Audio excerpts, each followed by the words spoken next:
ধনখডাবেগে জাট vote ফেরাতে সক্রিয় BJP সামনে কল্যাণ বন্দ্যোপাধ্যায় থাকলেও আসলে রাহুল গান্ধীকে নিশানা করে আক্রমণে বিজেপি নেতৃত্ব।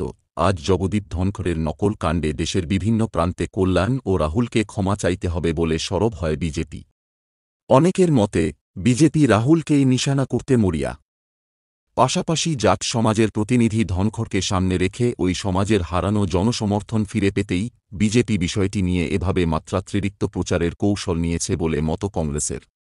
ধনখড়ের পাশে থাকার বার্তা নিয়ে তাঁর সঙ্গে দেখা করেন দুপক্ষের জাট সাংসদেরা।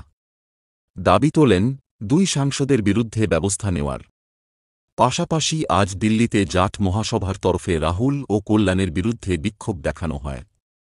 যন্তরমন্তরে বিক্ষোভ দেখান বিজেপির দিল্লির সাংসদেরা।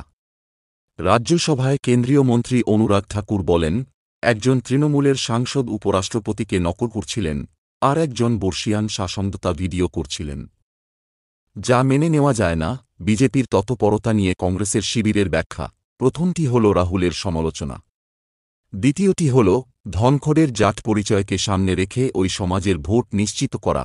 কারণ কৃষক বিক্ষোভের পর থেকেই জাটদের একটি বড় অংশ বিজেপির উপর ক্ষুব্ধ। গোটা বিতর্ক নিয়ে রাহুলের প্রতিক্রিয়া, আমি সেই দন উপস্থিত ছিলাম, সকলে তা দেখেছেন। আমাদের অন্তত 150 সাংসদকে সাসপেন্ড করা হল, তা নিয়ে সংবাদ মাধ্যম কিছু বলছে না। তা একটা নকল করার ঘটনা নিয়ে ব্যস্ত রয়েছে।